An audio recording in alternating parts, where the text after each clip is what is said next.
propose que nous commencions. Mes chers collègues, Madame et Messieurs, le Sénat a décidé la constitution d'une commission d'enquête dont l'objet est de travailler sur les mécanismes de financement des politiques publiques par des organismes, sociétés ou fondations de droit privé et les risques en matière d'influence, d'absence de transparence financière et d'entrave au fonctionnement de la démocratie. Le champ d'action des financeurs privés est large. Les sphères associatives, éducatives et culturelles semblent avoir leur faveur. Le travail de notre commission d'enquête sera d'analyser les règles encadrant les interventions des organismes, sociétés ou fondations de droit privé dans les politiques publiques citées, d'évaluer les risques en matière d'influence de cette non-transparence financière. Ce type de formation entraîne un certain formalisme juridique. Avant de vous donner la parole, je dois vous rappeler qu'un faux témoignage devant notre commission d'enquête est passible des peines prévues aux articles 434-13, 434-14 et 434-15 du Code pénal. Je vous invite donc à prêter serment de dire toute la vérité, rien que la vérité, en levant la main droite et en disant « je le jure ». Et je vous remercie par ailleurs de nous faire part de vos éventuels liens d'intérêt. Donc, Monsieur Damien Baldin. Je le jure. Monsieur Nicolas Duvou. Je le jure. Monsieur Arthur Gauthier. Je le jure. Et Madame Delphine Vandevort. Je le jure. Je vous remercie. Cette table...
Merci beaucoup, Madame la Présidente, et merci, Messieurs, Madame, pour votre présence avec nous aujourd'hui. Vous l'aurez compris, le fil rouge de nos travaux, c'est vraiment la transparence des financements des politiques publiques par des organismes, entreprises et fondations de droit privé, et en tout cas par des acteurs qui ne sont ni l'État ni les collectivités territoriales, parce que la transparence, pour dire les choses un peu trivialement, qui finance et qu'est-ce qui est financé, si c'est une boîte noire pour les citoyens comme pour les élus, eh bien, nous avons d'une part un problème de démocratie, mais nous avons également un problème de construction de l'intérêt général et d'appréhension partagée de l'intérêt général. Et donc, nous sommes très impatients de vous entendre, alors dans la diversité de qui vous êtes et des institutions que vous représentez les uns et les autres, avec finalement des interrogations. D'abord, mieux comprendre, même si nous avons en effet déjà commencé quelques auditions et nous avons commencé à plonger dans le bain de la philanthropie, mais mieux comprendre le cadre dans lequel s'exercent les politiques de philanthropie et les actions de mécénat, le regard que vous pouvez avoir les uns et les autres sur les évolutions récentes du secteur, et je pense notamment à l'augmentation extrêmement importante de la place des fonds de dotation dans ce paysage de la philanthropie. Est-ce que, voilà, comment est-ce que vous caractérisez ces sujets? Est-ce que vous constatez l'émergence de stratégies idéologiques ou politiques chez certains acteurs du mécénat qui, de fait, contreviennent à l'idée même de philanthropie? Quels sont les leviers de puissance publique qui pourraient être mobilisés pour s'en prémunir? Et puis, comment est-ce que, dans la réflexion qui est la vôtre, que vous soyez acteur de terrain ou universitaire, chercheur, comment améliorer les circuits de transparence? Et puis, et finalement, c'est peut-être pour lancer nos travaux, première question à Monsieur Duvau, à Monsieur Gauthier. Alors d'abord, vous n'êtes pas si nombreux que cela à chercher et à travailler sur les questions de philanthropie. Ça signifie certainement déjà quelque chose, mais peut-être une première série de questions qui s'adressent à vous. Voilà, comment vous caractérisez l'évolution de ce paysage, je le disais. Est-ce que vous êtes capable de répondre à une question que nous nous posons avec Madame la Présidente? Quelle est l'estimation du volume financier représenté par la défiscalisation et toutes les autres formes de soutien qui peuvent être apportées au mécénat, à la philanthropie? De quoi parle-t-on? Parce que si nous voulons travailler, il faut déjà commencer par savoir de quoi nous parlons. Et puis, quel est votre regard sur ces nouveaux acteurs qui ont émergé? Je faisais allusion à l'explosion du nombre de fonds de dotation. Comment est-ce que vous caractérisez, de là où vous êtes, ce bouleversement ou ce changement de paysage? Alors, une fois que j'ai dit ça, je n'ai pas dit, et donc je vais passer, Madame la Présidente, le singe pour savoir comment on organise la prise de parole. Je suis désolée. Donc, en fait, si dans vos propos liminaires, il y a une part de réponse aux questions, c'est heureux, mais sinon, on maintient le principe de la prise de parole les uns après les autres, et puis, dans un second temps, la réponse aux questions de Madame la rapporteure. Je remets un peu d'organisation du cadre. Donc, Monsieur Baldin. Madame la Présidente, Madame la rapporteure, Madame la sénatrice, Monsieur le sénateur, je vous remercie pour cette invitation. J'ai la chance d'être le directeur général de la fondation La France s'engage depuis 2020, une fondation qui est dédiée au changement d'échelle des projets locaux d'innovation sociale, une fondation créée en 2017, fondation reconnue d'utilité publique. Je suis également administrateur du Centre français des fonds et fondations et à ce titre son représentant à ESS France en tant que vice-président. J'en profite pour rappeler que depuis la loi du 31 juillet 2014, les fondations et fonds de dotation sont reconnus comme des structures essentielles et officielles de l'économie sociale et solidaire de notre pays. Et j'ai enfin eu la chance précédemment de co-diriger une association pendant 4 ans. Les coopérations et les partenariats entre les pouvoirs publics, qu'ils soient locaux comme nationaux, et les fondations sont au cœur de la vie démocratique et sociale du pays. Et nous avons le devoir mutuel d'approfondir ces coopérations. Je le dis d'autant plus que dans un moment de grande fragilité financière de nos associations, nous avons besoin d'encourager la générosité des Français, d'encourager la générosité des Français citoyens, des entreprises, de consolider et de rendre encore plus ambitieux son cadre fiscal et de lutter aussi contre la suspicion envers un secteur qui, lui aussi, tient le pays et contribue à la cohésion nationale. Car, oui, le privé est un acteur clé de l'intérêt général et de l'utilité sociale. Les fondations, comme les associations, je le rappelle, sont des personnes morales de droit privé. Et le mot privé ne rime pas uniquement avec intérêt personnel, il rime aussi avec intérêt général. C'est une preuve de bonne santé démocratique pour notre pays. Et il est bon dans une république sociale comme la nôtre que les citoyens, comme les entreprises, en plus de leurs devoirs, en plus de leurs contributions obligatoires, s'engagent aussi et en plus pour le vivre ensemble et la solidarité. Car la philanthropie est un acteur historique des politiques sociales de notre pays et spécifiquement de notre République. Bien souvent, la philanthropie a ouvert le chemin de l'État-providence, il a ouvert le chemin de nombreuses politiques publiques de solidarité. Je pense aux logements sociaux, je pense à l'école maternelle, je pense à la protection de l'enfance. La philanthropie est au cœur du solidarisme, dont je le rappelle qu'il a été la doctrine sociale historique de notre République. Et donc il y a un lien, ce lien puissant entre la République et la philanthropie, il faut le rappeler, n'est pas une conséquence d'un contexte récent de diminution des finances publiques pour le monde associatif. C'est un lien historique qui a permis d'assurer dans notre pays le progrès social. Et d'ailleurs, les fondations demeurent encore aujourd'hui des acteurs stratégiques de nombreuses politiques publiques. Que serait la lutte contre l'antisémitisme sans les partenariats entre le gouvernement et la Fondation pour la mémoire de la Shoah, que seraient les violences, que serait la lutte contre les violences sexistes et sexuelles sans le soutien de la Fondation des femmes. Je pourrais évidemment évoquer le cas de la recherche médicale ou l'enseignement supérieur. Par ailleurs, les fondations répondent aussi aux besoins essentiels des associations et contribuent à la fabrique du progrès social. C'est ce que nous essayons de faire à La France s'engage. Car les associations, et c'est un point qui intéresse, je le sais, votre commission, ont besoin de la philanthropie pour diversifier leurs sources de financement, pour diversifier leur modèle économique, exactement comme les entreprises, car il faut le rappeler, une association est aussi une entreprise. Et cette diversification des sources de financement, elle est essentielle pour qu'elles puissent assurer leur autonomie et la pérennité de leur action. Elles ont aussi besoin de la philanthropie, et c'est une des évolutions du secteur dont nous pourrons par ailleurs débattre. Elles ont aussi besoin d'être accompagnées, et elles ont besoin de la philanthropie pour augmenter leurs compétences. Et c'est, j'estime, une des nouvelles missions aujourd'hui des fondations distributrices. Depuis plus de 10 ans, La France s'engage, soutient financièrement et accompagne, j'insiste sur ce mot, des associations locales qui portent des projets d'innovation sociale dans tous les champs du développement durable. Nous en avons soutenu et accompagné 219, qui touchent environ chaque année 10 millions de Français, qui sont présentes dans tous les départements de France, y compris en Outre-mer. Ces associations, pour qu'elles soient utiles au maximum de Français, elles ont évidemment besoin de financement, mais elles ont aussi besoin d'accompagnement. Elles ont besoin d'expertise, de compétences, qui ne leur sont pas forcément accessibles pour des raisons financières et aussi pour des raisons de réseau.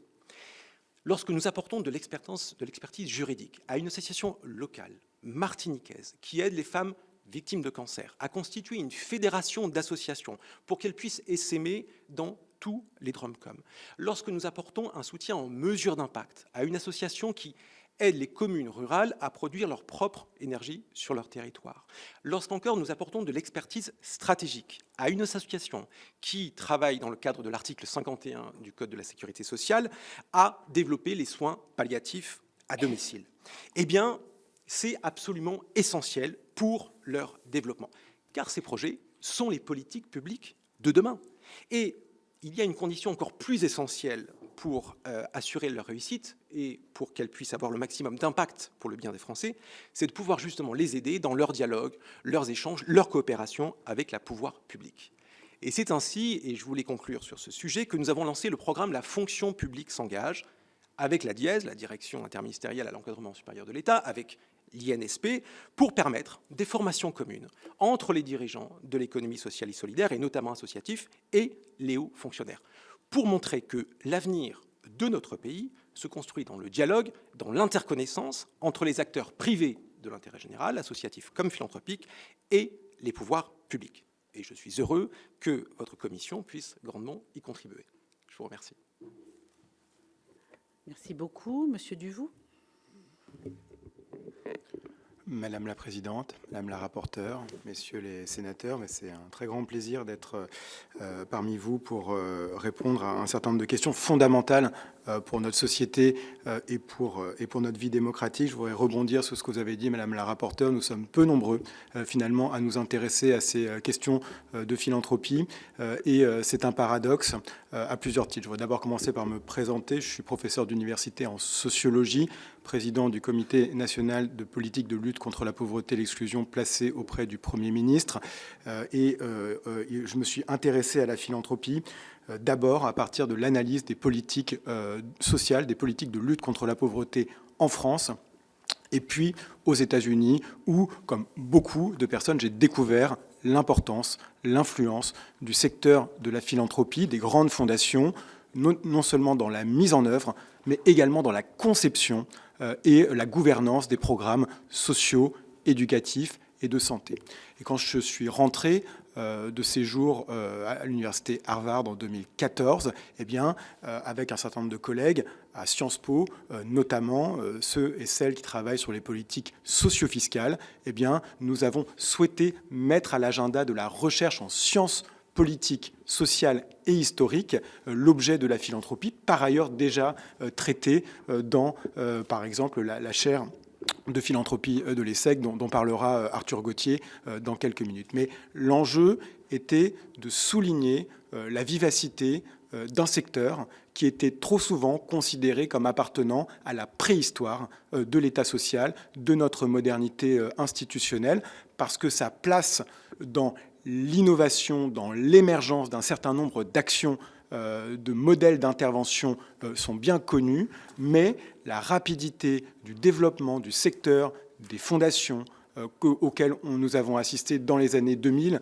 2010 et 2020, passait en quelque sorte en dessous du radar de l'attention académique dans les disciplines dans lesquelles je travaille. Encore une fois, c'est une précision parce que ce n'était pas en dehors de tout le radar des acteurs académiques. Mon voisin était déjà actif sur ces sujets. Mais en tout cas, c'est très important parce qu'il y a une histoire longue et une histoire complexe de l'interpénétration de l'action publique et de l'action privée dans notre société. La philanthropie n'est pas une émanation de la modernité la plus tardive, c'est un type d'initiative qui a une place effectivement très profonde dans notre histoire sociale et politique, qui a une place aussi très, très différenciée parce qu'il y a des philanthropies, des courants. Dans le premier 19e siècle, il y a une philanthropie libérale d'inspiration progressiste, mais il y a aussi une philanthropie, je dirais, d'inspiration plus conservatrice qui vise à tempérer, sinon à effacer un certain nombre des progrès de la modernité politique. Et donc, il y a une très grande hybridation et une très grande différenciation des acteurs philanthropiques sur la longue durée. Et effectivement, le sujet se pose et se repose dans la société française, dans un contexte qui est celui, je dirais, d'un effet ciseau entre une augmentation des besoins sociaux, des besoins sanitaires de la population, et puis d'une plus grande difficulté de l'augmentation des dépenses publiques à suivre l'évolution de ces besoins. Et donc, on a vu l'émergence de ce secteur, aussi en lien avec la concentration des richesses au sommet de la hiérarchie sociale. Et évidemment, les vagues de nouveaux philanthropes sont reliées aux vagues, je dirais, d'accumulation, notamment dans des entreprises, et puis dans la revente des entreprises qui donne lieu à la disposition d'un capital qui permet ensuite de créer des fondations. Donc il y a une dynamique sociale qui s'exprime dans la philanthropie. Et donc il m'a toujours paru extrêmement intéressant de mettre l'accent sur ce secteur.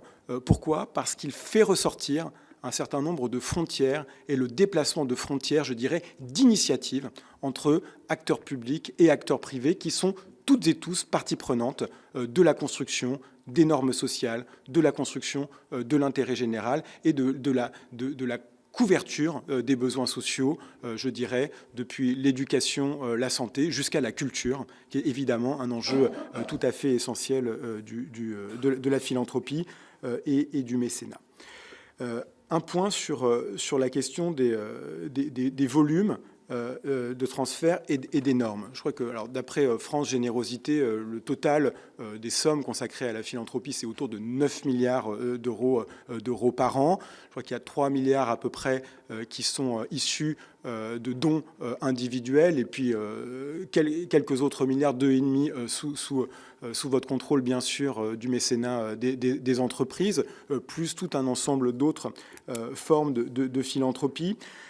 Et bien souvent, parce que les volumes sont regardés de manière absolue et relativement à la richesse de notre pays, la contribution de la philanthropie est jugée limitée par rapport à ce qu'on peut observer dans d'autres pays, notamment les États-Unis, mais aussi le Royaume-Uni, par exemple. Et je pense que c'est une erreur de perspective, étant donné, encore une fois, le fait que ce sont des financements qui permettent l'innovation sociale, qui permettent des avancées, alors des avancées qui peuvent être de différentes natures dans différents secteurs, qui peuvent être aussi des formes de contestation. C'est un terme qui a été employé par des collègues d'un certain nombre de normes, de pratiques sociales déjà acceptées.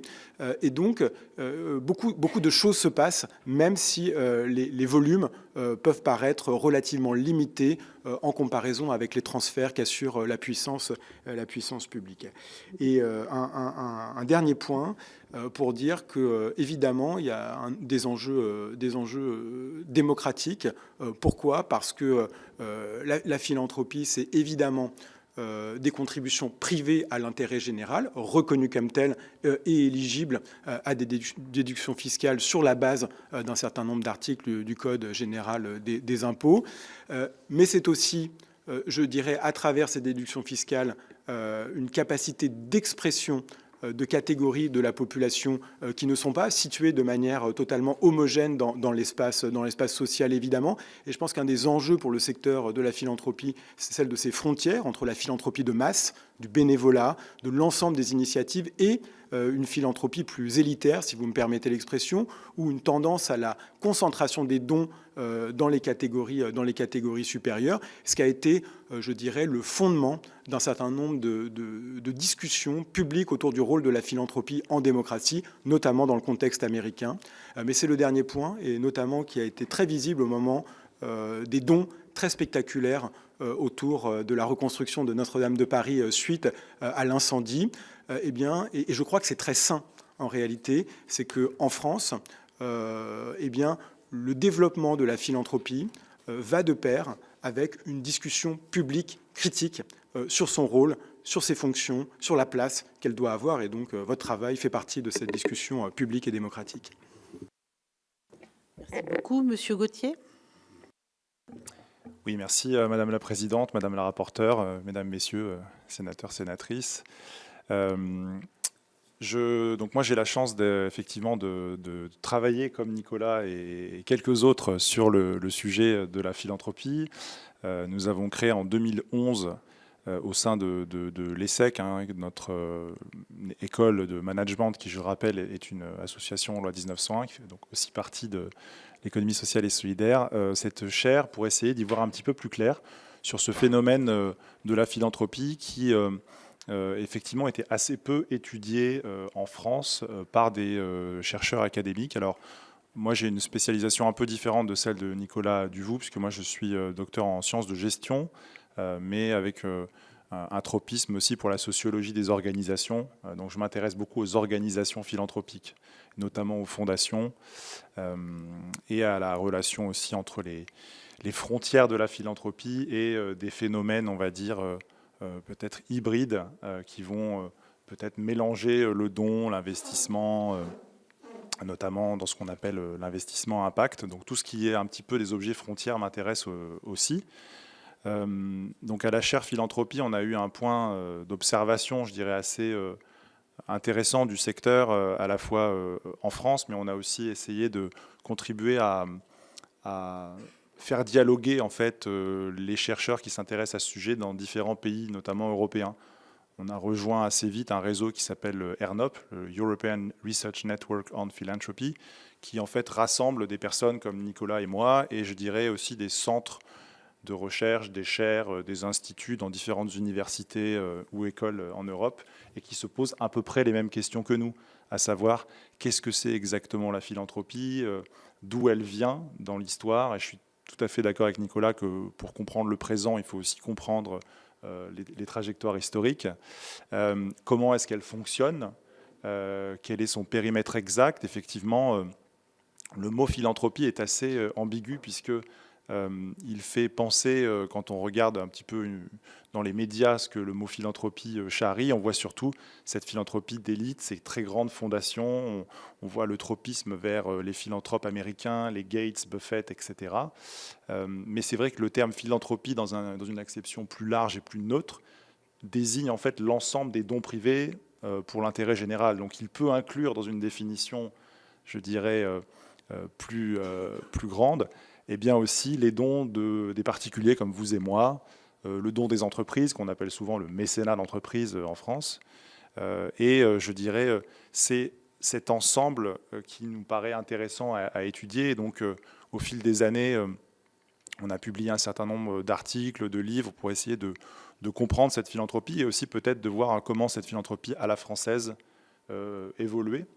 Donc on aura l'occasion d'en reparler. Peut-être un petit, dans mon propos liminaire, quelques observations sur l'évolution du paysage.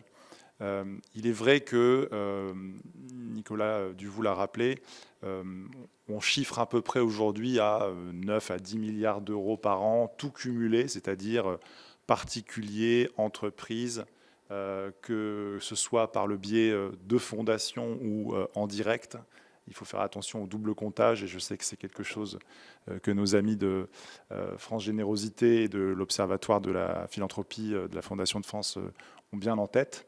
C'est difficile d'isoler ce qui transite par les fondations de ce qui est donné dans la grande masse des 10 milliards d'euros. Ça, c'est un point important à avoir en tête. On voit quand même une augmentation, je dirais, progressive et régulière de ces dons depuis une vingtaine d'années. Je pense qu'on prend souvent le point de référence de l'an 2000, voire de la loi Ayagon de 2003. Et on voit qu'il y a un facteur multiplicateur important. Je crois que le mécénat, à vérifier, hein, mais le mécénat d'entreprise a dû augmenter par un facteur de 3 ou 5, pour les particuliers aussi. Et le nombre de fondations ou de structures philanthropiques, je crois qu'on avait à peu près 1000 fondations à peine en an 2000. Et aujourd'hui, on est quasiment à 6000 si on inclut les fameux fonds de dotation dont nous reparlerons. Donc effectivement, il y a une croissance importante à la fois dans le volume des dons, mais encore plus dans le nombre de structures de la philanthropie.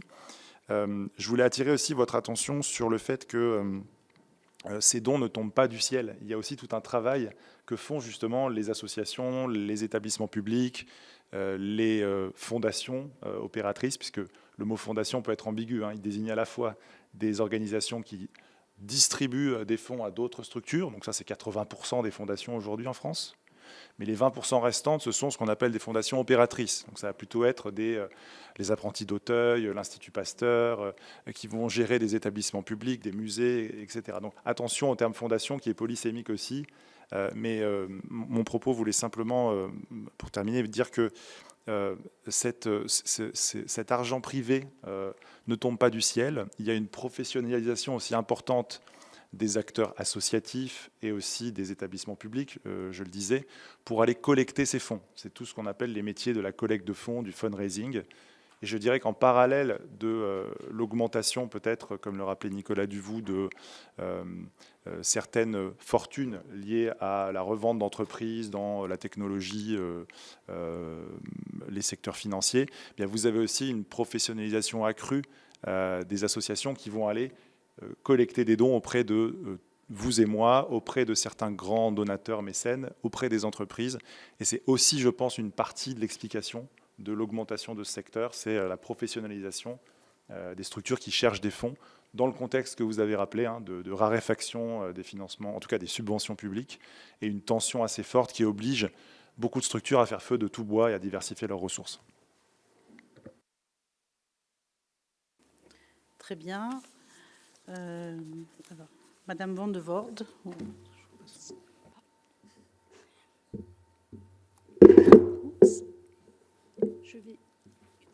Merci Madame la Présidente, Madame la rapporteure, Mesdames et Messieurs les sénateurs et sénatrices.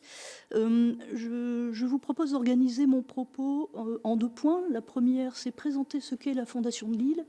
Et la deuxième chose, c'est parler de la qualification de fondation territoriale en ce qui concerne la Fondation de Lille et vous en dire un peu plus sur le développement de ces fondations.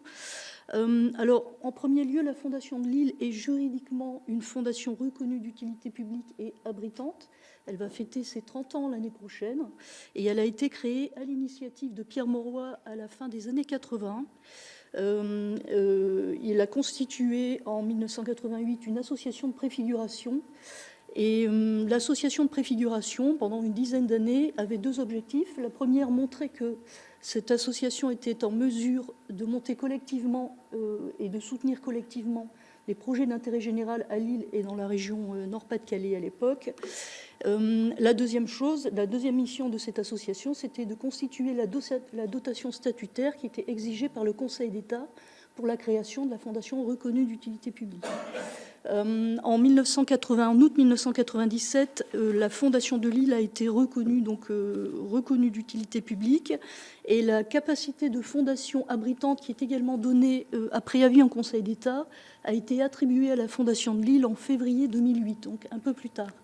Et à ce jour, la Fondation de Lille est donc un outil juridique abouti avec ces 2 capacités juridiques.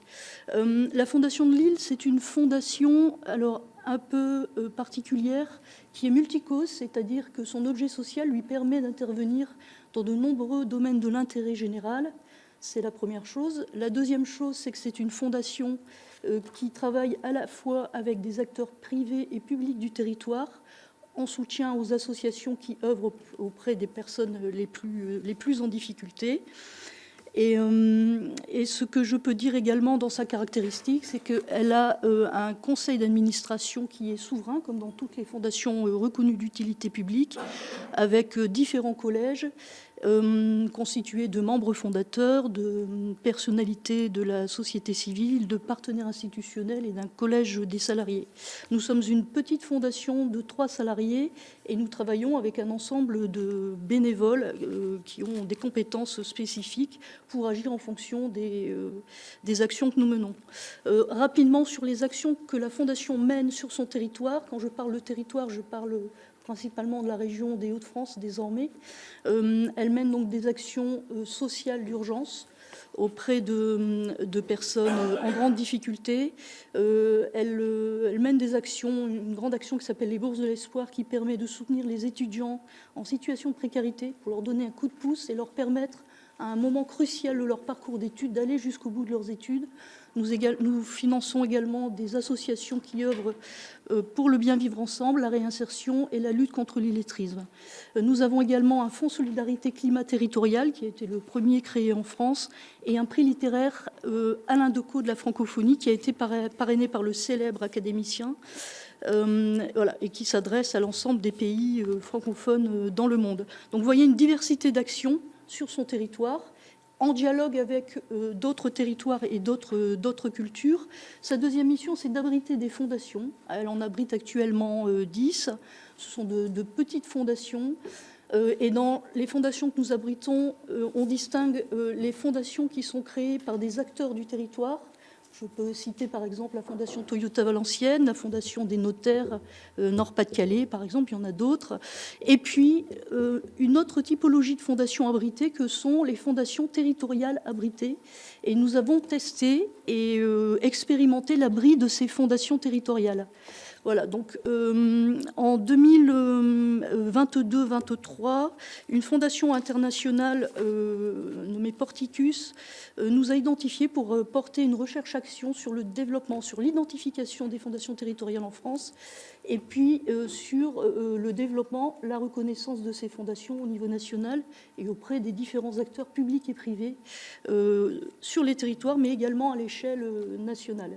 Et la Fondation de Lille, actuellement, anime un réseau informel de pairs, de fondations territoriales qui regroupe entre 15 et 20 fondations.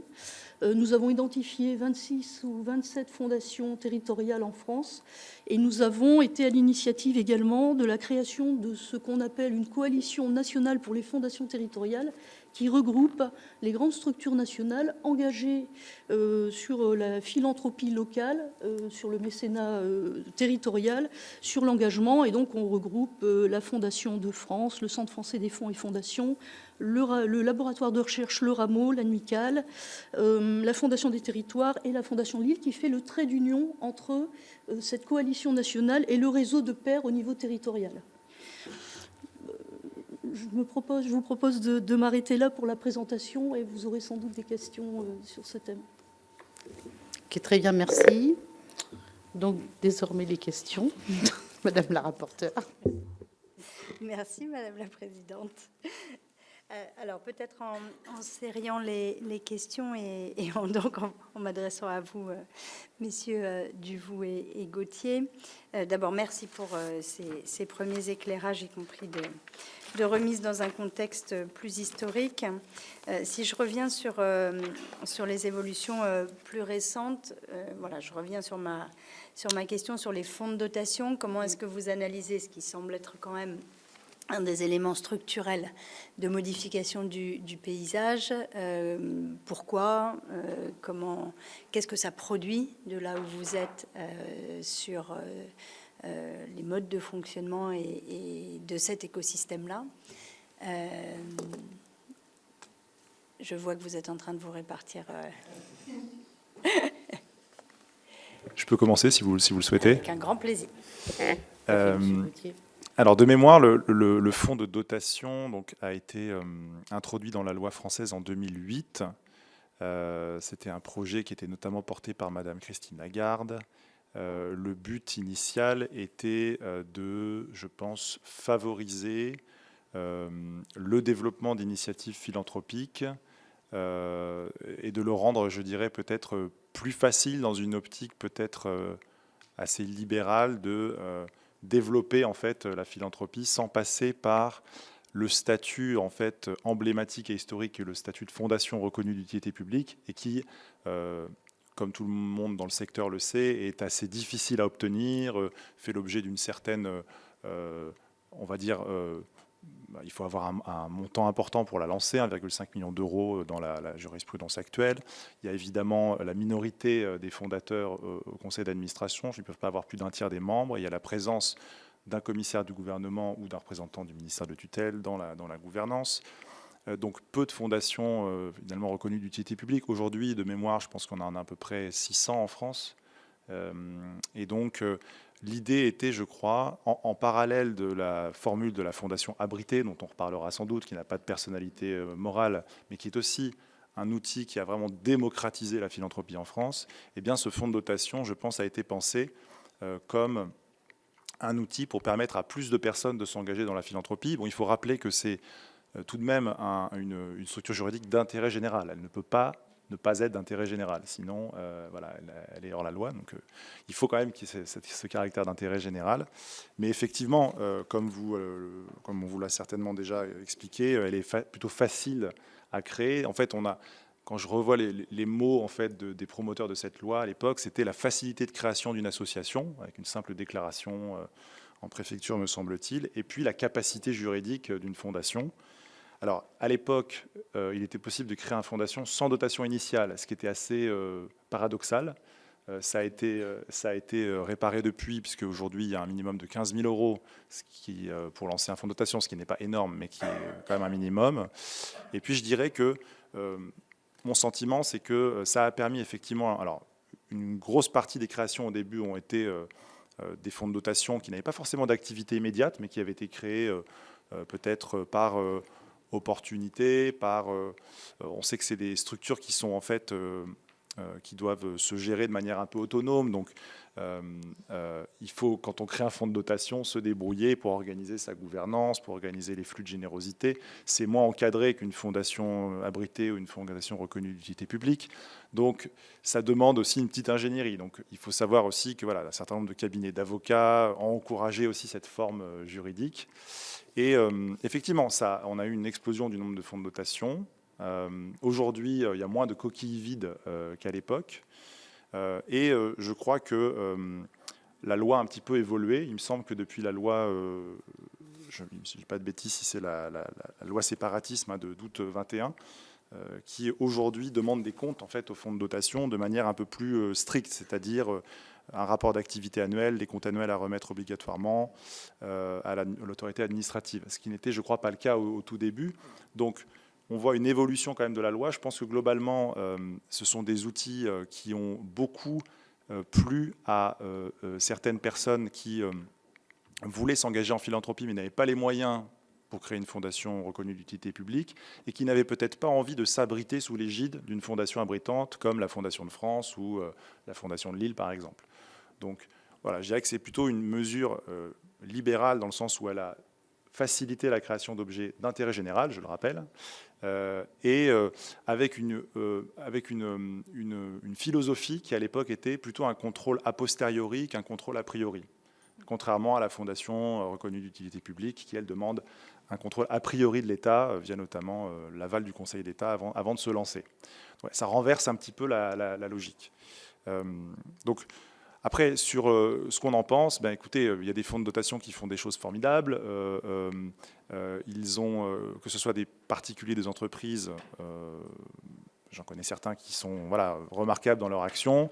Il y a peut-être une difficulté, mais je pense qu'elle est propre aussi à notre pays, c'est de cartographier cette philanthropie. Il me semble, je me tourne aussi vers Nicolas Duvou, mais que l'INSEE n'a pas forcément mandat de travailler, en tout cas jusqu'à récemment, il y a peu eu d'études, de cartographier le paysage, et c'est plutôt les acteurs privés eux-mêmes, c'est-à-dire les représentants du secteur, qui se sont organisés pour produire des chiffres. Et les chercheurs comme nous avant, aussi de notre côté, on assemblait un petit peu nos petits, et des sources de données étaient très disparates. Et je dirais que c'est plutôt depuis le panorama national des générosités qui est coordonné par la France Générosité d'une part et la Fondation de France qu'on y voit un petit peu plus clair. Ce n'est pas encore parfait, mais par rapport à nos voisins européens, on n'est pas les plus à plaindre non plus. Il y a des pays où c'est encore plus diffus et méconnu. Okay, Monsieur Duvaux. Oui.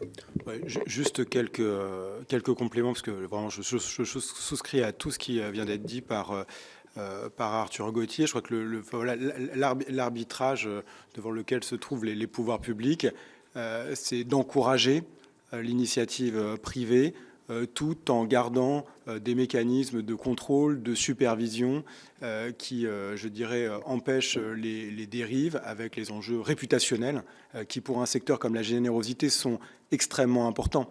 Il y a quelques décennies, le scandale de l'Arc a, je crois, cassé la dynamique de la générosité privée, qui est revenue sous d'autres formes, parce qu'on a un secteur qui repose, au fond, sur l'idée que les fondations, le secteur de la philanthropie, est un tiers de confiance entre les citoyens et les causes qui sont soutenues et mises en œuvre par le secteur associatif. Au fond, c'est ça que font les acteurs du secteur de la philanthropie.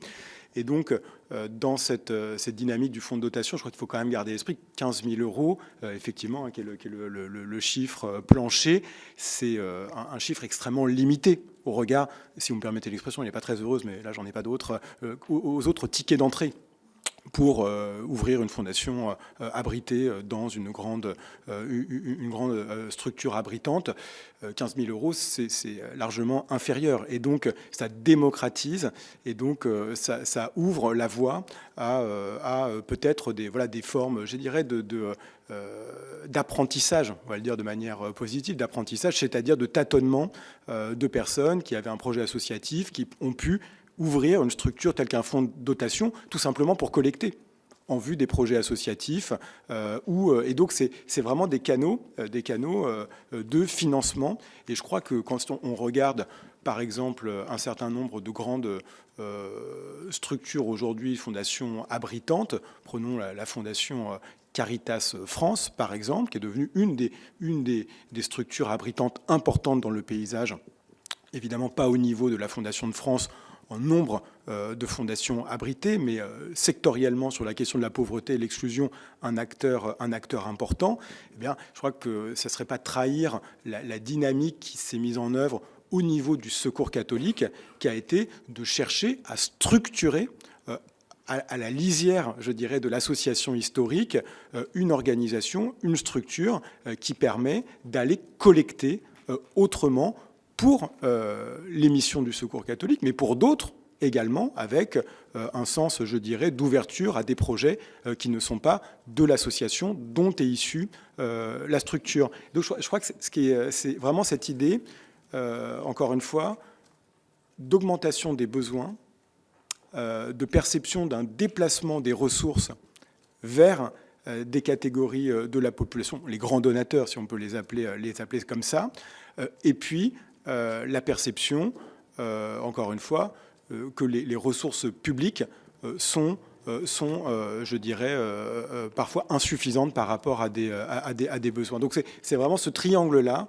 qui rend compte de cette aspiration à la création de structures dans les domaines extrêmement divers et du coup en masse, avec effectivement un effet aussi d'attrition, parce que celles et ceux qui ne sont pas, je veux dire, dont l'utilité n'est pas avérée, au fond, finissent par fermer. Donc il y a aussi un apprentissage, je dirais, collectif au sein du secteur.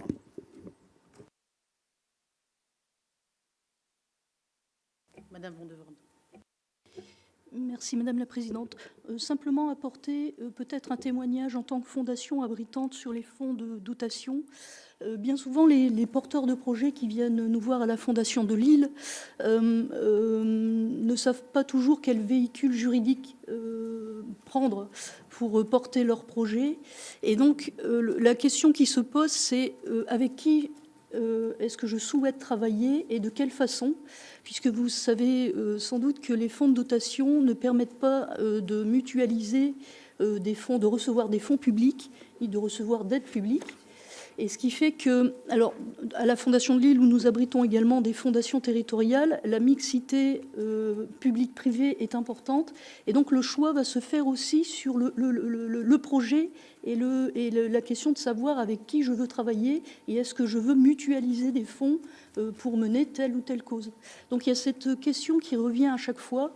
Et la deuxième chose importante à noter, c'est que, et M. Gauthier le rappelait très justement, c'est que autant une fondation abritée va bénéficier de la structure de l'abritante, de la gestion administrative et financière, il faut que le porteur de projet qui souhaite créer un fonds de dotation ait bien en tête qu'il va devoir assurer lui-même, avec des moyens supplémentaires, donc la gestion du fonds de dotation.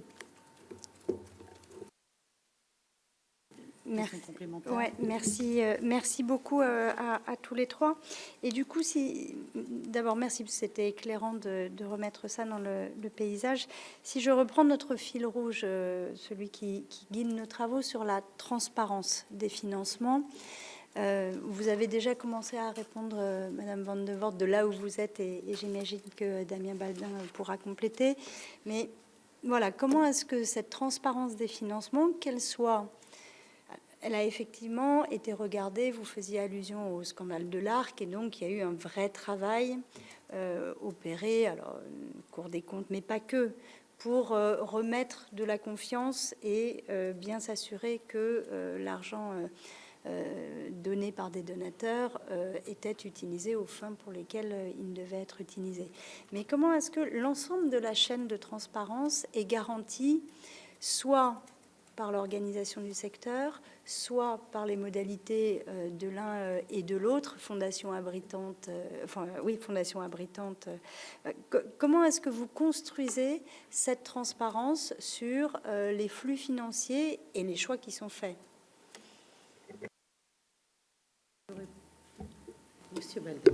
Je commence donc. Je passerai la parole à Delphine pour compléter. La transparence, elle est d'abord nécessaire pour toute fondation et pour toute association qui fait appel à la générosité du public et à la générosité des entreprises. Vous avez, Nicolas Duvaux a parlé de l'Arc. C'est une condition nécessaire pour recevoir les financements de ceux qui vont permettre le fonctionnement et la réalisation des actions. Concernant les financements des personnes physiques, je vais prendre pour l'instant le cas de la Fondation La France s'engage. Tout don est évidemment tracé puisque nous connaissons l'identité et les coordonnées de toute personne physique qui fait un don numéraire à la Fondation pour aussi une raison très simple et qui a déjà été abordée cette commission, c'est que nous émettons systématiquement un reçu fiscal et que donc, en cas de contrôle de la Direction générale des finances publiques, nous avons et donc nous collectons pour le moindre euro donné, nous émettons un reçu fiscal. Évidemment, afin de protéger l'identité et le respect de la vie privée, nous ne communiquons pas sur l'identité du donateur, mais nous sommes à la disposition de tout dispositif de contrôle. Concernant les personnes morales de droit privé, à savoir les entreprises, là aussi, nous en tout cas de notre côté, l'identité de chacune de ces entreprises est connue et communiquée. En tout cas pour la Fondation La France s'engage sur chacune de nos publications officielles, qu'elles soient papier ou numériques, l'identité de ces entreprises est connue. Donc nous avons, en tout cas sur la chaîne de celles et ceux qui assurent le don numéraire, une transparence, en tout cas complète. Madame Van de Voort. Oui, pour compléter ce qu'a dit Damien, alors, à la Fondation de Lille, nous collectons auprès du grand public et nous bénéficions également de mécénat d'entreprise.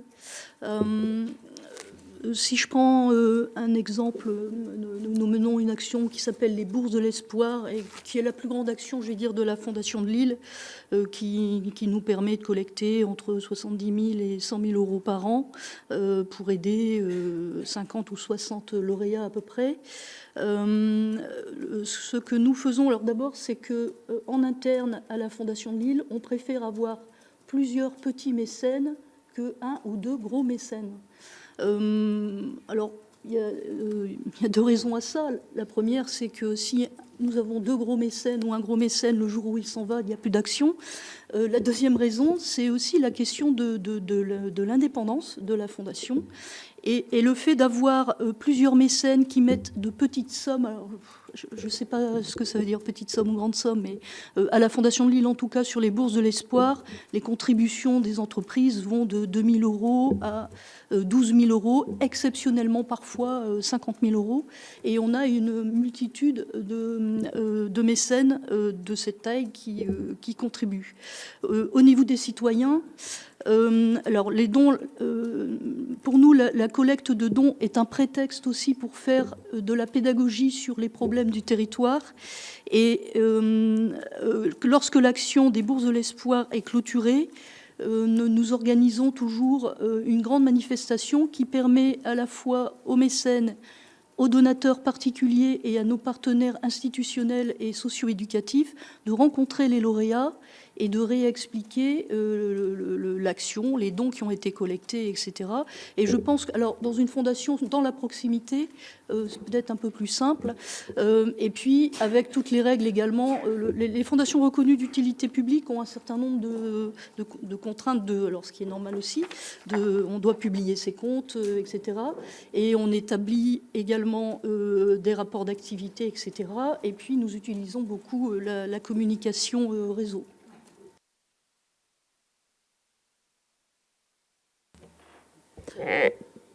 T'as d'autres questions? Donc, Karine Daniel et Roger Carucci ensuite. Karine. Merci. Peut-être sur l'évolution de la philanthropie, est-ce que vous avez des tendances sectorielles? Est-ce qu'il y a des secteurs qui sont en forte augmentation par rapport à d'autres qui sont plus stagnants? Et moi, j'ai une question concernant la dimension sectorielle, effectivement, des dons. Et on sait que l'environnement, l'éducation, la culture, le social sont concernés. Mais on n'est pas toujours, et c'est là où on est un peu à la frontière, on a cette défiscalisation qui est liée au secteur, avec les articles du Code des impôts qui sont les articles référents, mais où parfois c'est assez disjoint de la question de l'intérêt général. Et comment est-ce qu'on arrive à contrôler, ou comment est-ce qu'on arrive à arbitrer entre finalement une habilitation qui va venir du fait qu'on dépende d'un secteur et ne pas toujours se situer dans forcément la question et l'enjeu de l'intérêt général. On a notamment dans le domaine du développement, dans le cadre des projets d'éducation, énormément d'écoles, je pense aux écoles privées hors contrat, qui vont se développer à travers des fonds de dotation et où là, l'intérêt général n'est pas toujours, en tous les cas, en première ligne. Et puis, deuxième question qui me vient à l'instant, vous avez beaucoup parlé des véhicules juridiques entre les FRUP, les fonds de dotation, les fondations abritées, etc. Beaucoup de dons se font aussi via des associations. Donc, est-ce que c'est dans votre périmètre, puisque les associations peuvent aussi bénéficier de rescrits fiscaux? Donc, est-ce que c'est dans votre périmètre d'analyse du volume des dons?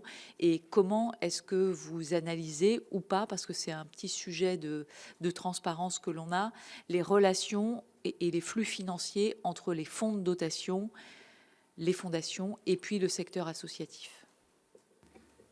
Roger Carucci. Je ne suis pas tout à fait sur la même ligne.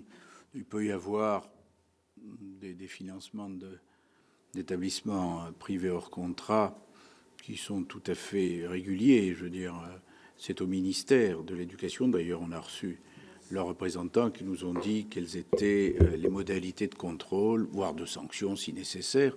Donc, moi, ce qui m'interpelle plus, c'est on est à 9 à 10 milliards. On dit qu'il y avait à peu près 1 millier de fondations ou de fonds de dotation en 2000 et à peu près 6 000 aujourd'hui. Ça veut dire qu'il y a une espèce d'explosion d'un système d'apport. Est-ce qu'on a une idée, d'une part, du nombre de contributeurs, particuliers ou entreprises? Quelle est l'évolution dans les 25 dernières années? Qu'est-ce que ça signifie? Parce que, bien sûr, l'appel à la générosité privée est toujours un peu particulier, dans la mesure où, par définition, la réputation joue. Moi, je me souviens très bien de l'affaire de l'Arc et de la condamnation de Cruz-Marie. La Ligue contre le cancer a eu beaucoup de mal à se différencier de l'Arc pour continuer à agir. Ce qui veut dire que dès qu'un secteur est touché, tout le secteur est mal en point. Donc là-dessus, explosion, on passe de 1000 à 6000, explosion, j'imagine, du nombre de contributeurs particuliers et entreprises. On a entendu la Fondation de France, les ministères nous expliquer les modalités de contrôle. Est-ce que vous avez le sentiment que les dérapages sont de plus en plus nombreux? Ou est-ce que vous avez le sentiment que malgré l'extraordinaire expansion du secteur, vos systèmes de contrôle, ceux des ministères en parallèle, des pouvoirs publics, suffisent en réalité à dire que globalement, parce qu'il y a toujours des secteurs difficiles, mais globalement, le secteur est sain?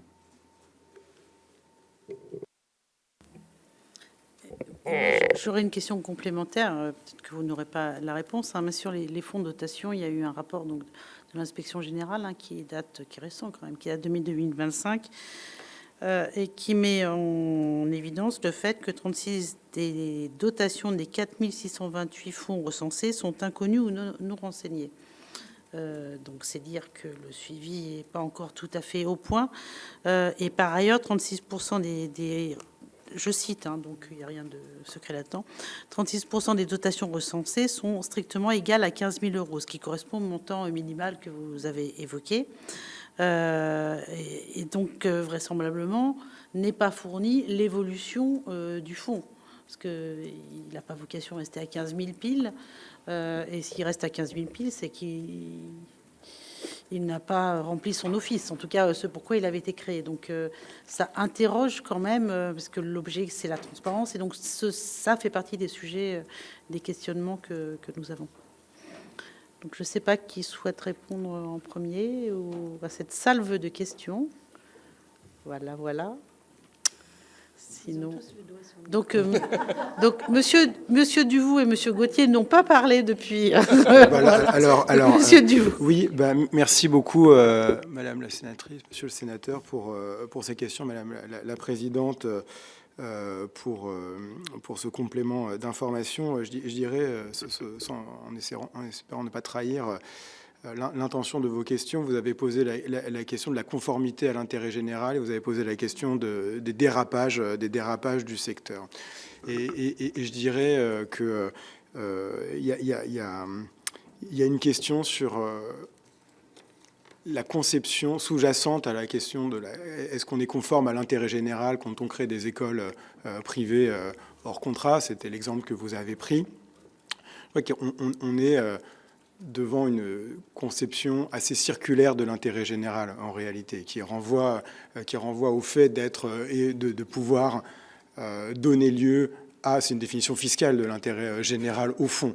Et donc on est, je dirais, dans un flou normatif qui fait qu'on pose en termes de, je dirais, alors en termes moral, est-ce que c'est sain, est-ce que c'est malsain, en termes éthiques ou en termes politiques, des questions qui sont, je dirais, tranchées par la définition fiscale de l'intérêt général. Et donc à partir de là, évidemment c'est une réponse de sociologue, donc toutes mes excuses, mais ce sont les normes sociales qui vont décider si ce type d'initiative est conforme à, je dirais, une saine émulation dans le secteur éducatif par rapport à des résultats de l'éducation publique nationale qui, sur certains plans, par exemple de la reproduction intergénérationnelle des inégalités, peuvent être discutés, ou est-ce que c'est au contraire une manière d'évider les ressources et l'initiative de cette puissance publique vers des acteurs privés? Donc je dirais,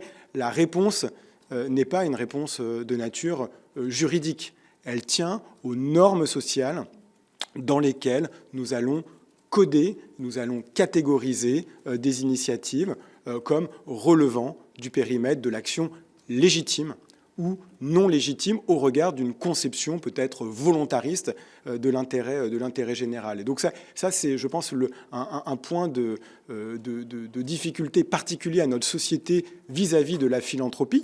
Il y a une discussion générale qui a lieu, y compris aux États-Unis, qui est celle de la légitimité de l'intervention des plus aisés en démocratie, parce que c'est quand même ça, c'est les préférences des plus aisés qui s'expriment à travers la philanthropie, à travers la liberté de don qui est soutenue fiscalement.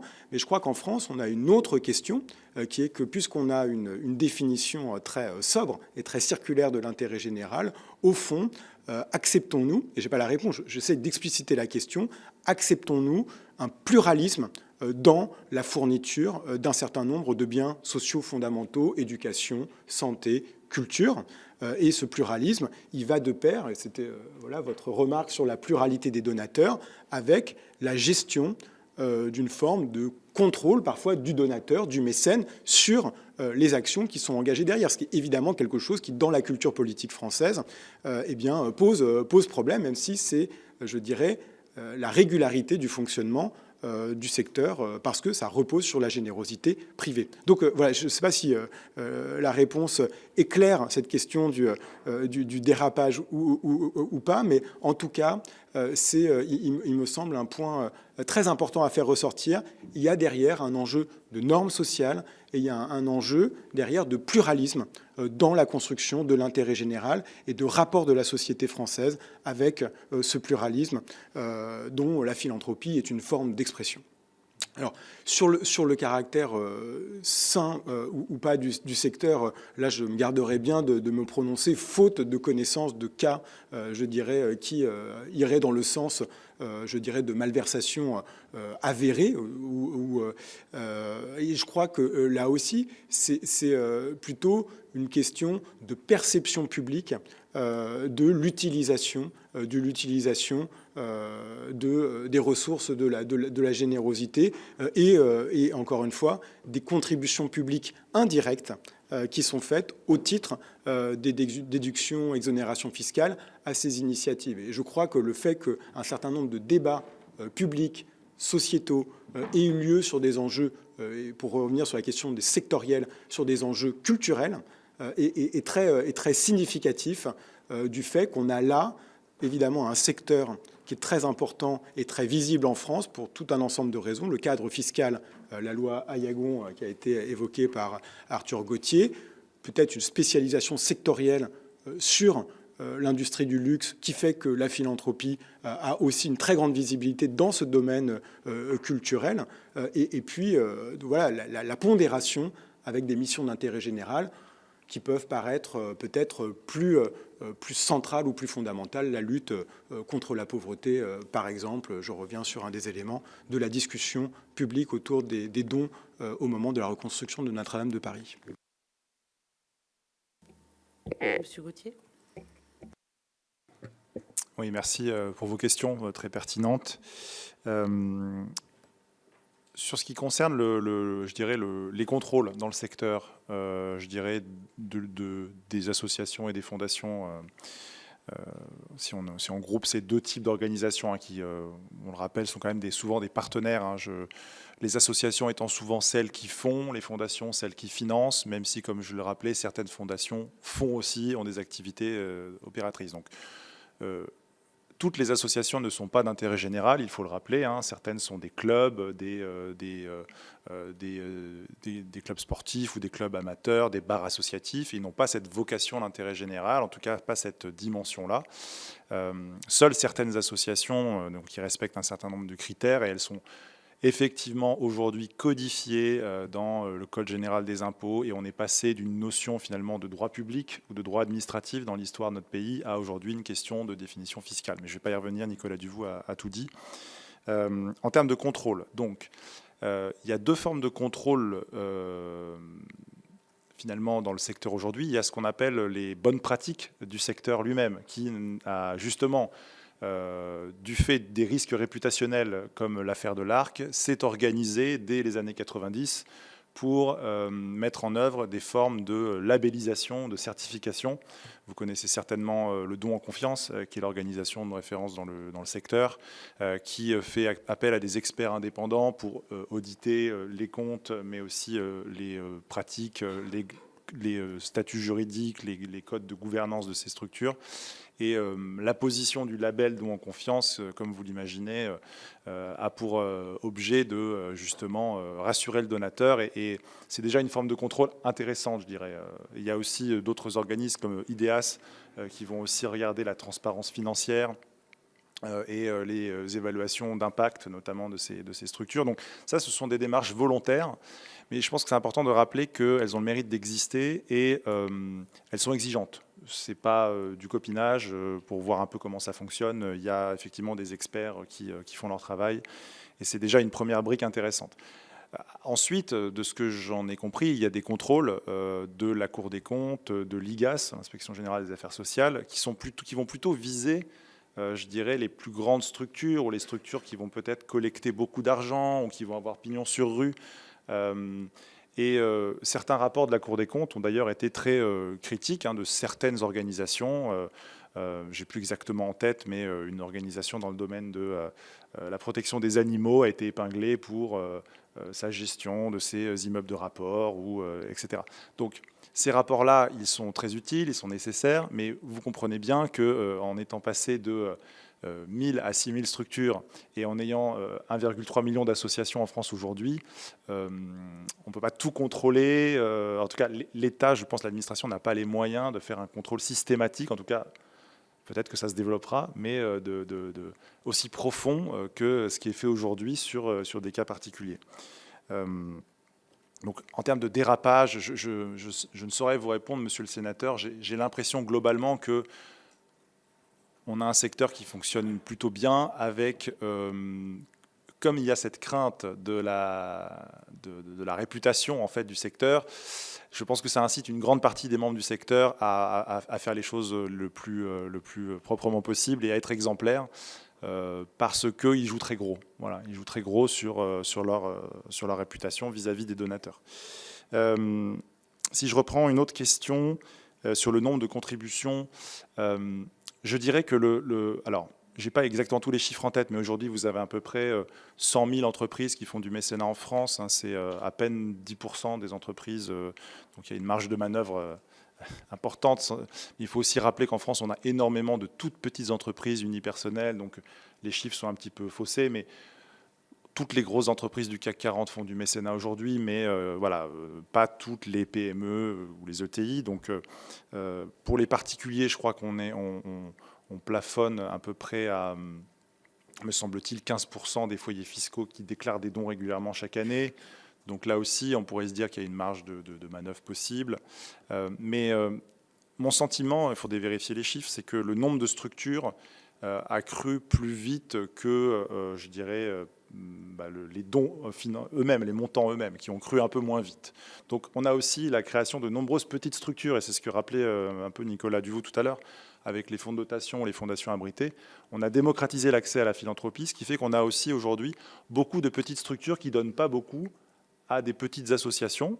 Et on peut d'un côté s'en féliciter, parce que ça veut dire que ça fait un maillage territorial, ça fait aussi des ressources importantes pour des petites associations, et ça démocratise finalement la philanthropie.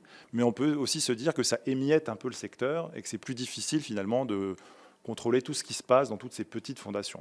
Voilà, je vous laisse vous faire votre opinion sur ce sujet, mais c'est vrai qu'on a quand même un secteur qui s'est développé avec des petites structures, en parallèle de la création de très grandes fondations qui font la une des médias, mais je dirais que la tendance, c'est plutôt la création de petites fondations avec des moyens voilà, raisonnable qui distribue quelques dizaines, voire centaines de milliers d'euros par an, quoi. Et ça fait partie notamment de toutes ces fondations abritées ou de ces petits fonds de dotation.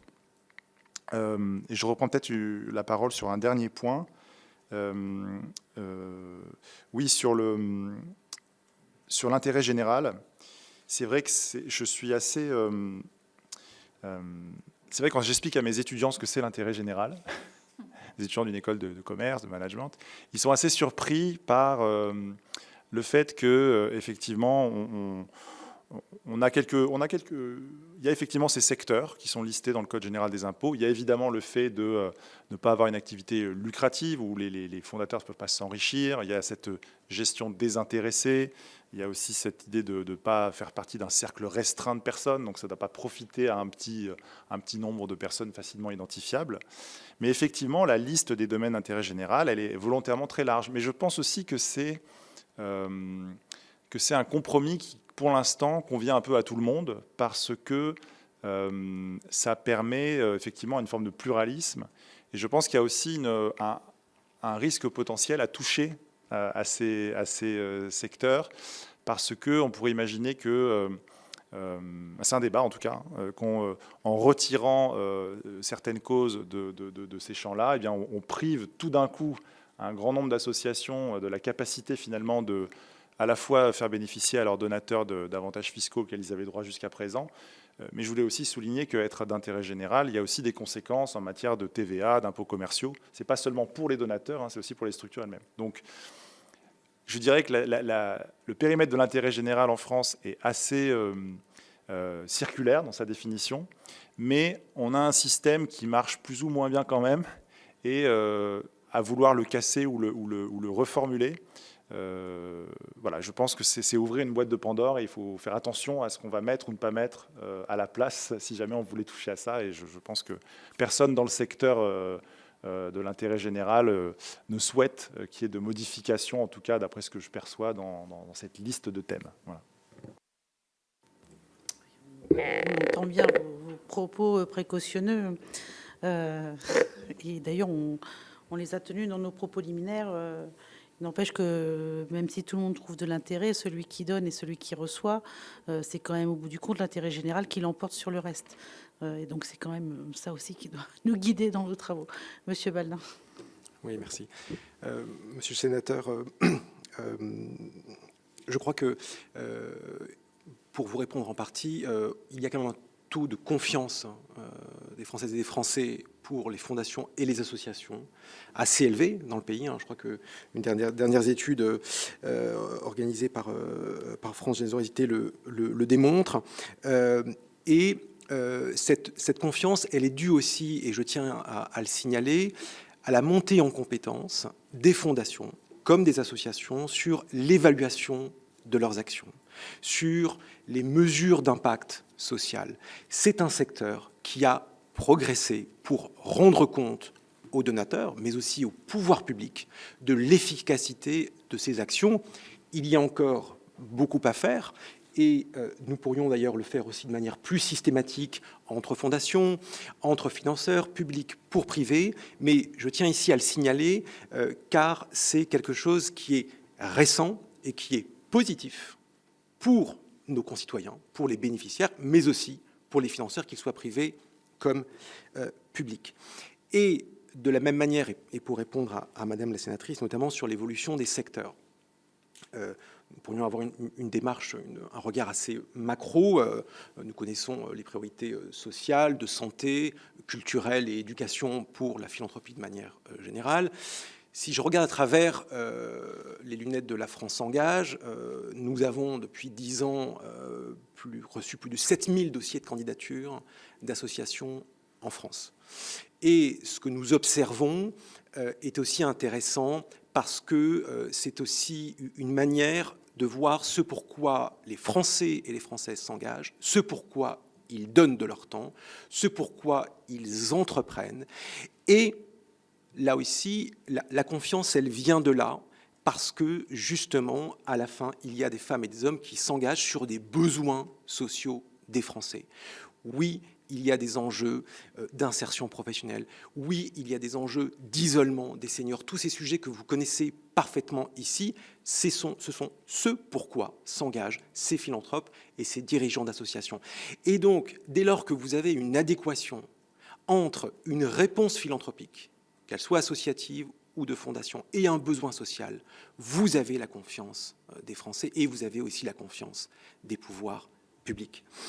Enfin, sur votre dernière question, Madame la Présidente, vous avez évoqué la question de ces coquilles vides de fonds de dotation.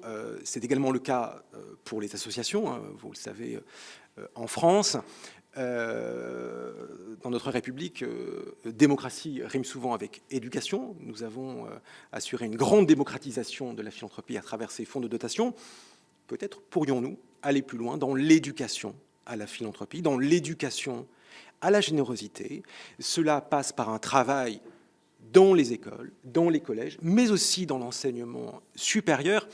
Et ça, ce serait un point, à mon avis, très, très important, de pouvoir aujourd'hui donner les outils éducatifs pour que demain, le plus grand nombre de nos concitoyens, car je vous rappelle que, y compris les premiers et seconds déciles, participent et donnent, et proportionnellement, il faut rappeler ici que les Françaises et les Français qui appartiennent aux 2 premiers déciles donnent plus proportionnellement que les 9e et 10e déciles. La philanthropie, la générosité est populaire dans ce pays. Et que donc une éducation structurée dès le primaire me semblerait être absolument essentielle à en mettre en place, et y compris pour faciliter l'usage et la production de ces fonds de dotation. Je donne la parole à Madame Van de Voorde. Merci Madame la Présidente. Simplement pour donner un avis sur les éventuels contrôles, enfin sur les contrôles qui existent, est-ce qu'il faut en rajouter d'autres, etc. Alors, je pense qu'en fonction des véhicules juridiques qui existent, enfin moi je parle en tant que fondation reconnue d'utilité publique et abritante, nous avons déjà un certain nombre de prérogatives de contrôle qui existent. Rien que la reconnaissance d'utilité publique, enfin nous on a mis 10 ans à l'avoir. Il y a un contrôle très long auprès du ministère, l'étude du dossier au ministère de l'Intérieur qui est très long pour étudier la viabilité du projet. Et puis l'avis en Conseil d'État. Et pour avoir fait et remis en question nos statuts à 2 reprises sur 30 ans, c'est 2 ans d'études pour changer les statuts parce que le Conseil d'État fait une étude derrière. Donc, en termes de contrôle, je pense qu'il existe, en tout cas pour les fondations reconnues d'utilité publique et finalement pour les fondations abritées, parce qu'elles dépendent de la fondation abritante, pour ce type de fondation, il y a déjà un certain nombre de contrôles qui sont effectués. La deuxième chose, je rejoins, je crois que c'était Damien qui avait évoqué ça, c'est que il y a une professionnalisation du secteur. La Fondation de Lille est adhérente du Centre français des fonds et fondations qui apporte beaucoup d'outils et de réflexion aussi sur l'éthique, sur la déontologie, etc. France Générosité, nous adhérons également à France Générosité. Il y a beaucoup de réflexions sur la réglementation, mais aussi sur l'éthique, parce qu'on parle jamais, on est toujours sous le sceau de la suspicion, mais il y a aussi des structures qui veulent faire le bien et mener leur mission dans le cadre qui leur est donné. Donc ça c'est une chose, c'est sur les contrôles. Je ne parlerai pas des fonds de dotation que je ne connais pas personnellement, ni des associations. Concernant la notion d'intérêt général, là, c'est aussi un témoignage de la Fondation de Lille, parce qu'on voit émerger un nouveau modèle de fondation que sont les fondations territoriales. Pour en dire quelques mots, c'est un modèle qui nous vient des États-Unis, puisque c'est une adaptation française et européenne et mondiale du modèle anglo-saxon des Community Foundations, né au début du XXe siècle aux États-Unis, et qui, sur un siècle, s'est développé fortement dans le monde entier, et notamment depuis 2000, l'année 2000, il y a eu une explosion de ces fondations. On en compte à peu près entre 1800 et 2000 dans le monde, et en Europe, on est à près de 800 fondations, je dirais fondations territoriales, parce que le mot, si on traduit fondation, les community foundations, la traduction française ne va pas être très pertinente. C'est une nouvelle façon de faire de la philanthropie, puisque ces fondations, alors d'abord en France, précisons qu'elles n'ont pas de statut juridique, donc elles sont constituées soit sous la forme d'une FRUP, il me semble que la Fondation Lille est encore la seule, soit sous la forme d'une fondation abritée ou sous la forme d'un fonds de dotation qui va parfois associer une association au fonds de dotation. Voilà, il y a parfois des montages qui sont utiles. Ce qu'on peut dire également sur ce type de fondation, c'est donner leurs caractéristiques qui sont données par des référentiels européens et anglo-saxons. Ces fondations sont des lieux qui unissent l'ensemble des acteurs du territoire. Donc c'est les acteurs publics et les acteurs privés en lien avec les associations. Ce sont des fondations qui mènent des actions multicauses, puisque le but d'une fondation territoriale, c'est de répondre à des problèmes qui sont constatés sur le territoire à partir de diagnostics territoriaux. Et je trouve ce modèle très intéressant. Alors actuellement, on compte à peu près 27 ou 28 fondations territoriales en France. C'est une façon de faire de la philanthropie dans l'extrême proximité et de répondre au mieux aux besoins des citoyens. Et justement, pour les notions d'intérêt général, c'est répondre à des besoins du territoire en lien avec, monter en lien avec les collectivités territoriales. Et je pense que c'est peut-être un lieu, je vais dire, de réconciliation entre le monde économique et puis les pouvoirs publics pour répondre à des besoins très concrets des citoyens qui... nous pouvons le constater, sont de plus en plus défiants vis-à-vis soit des pouvoirs publics, soit même parfois de certaines associations, et il se crée des collectifs sur les territoires, etc. Il faut pouvoir apporter des réponses cadrées à ces citoyens. Merci, j'ai peut-être deux questions.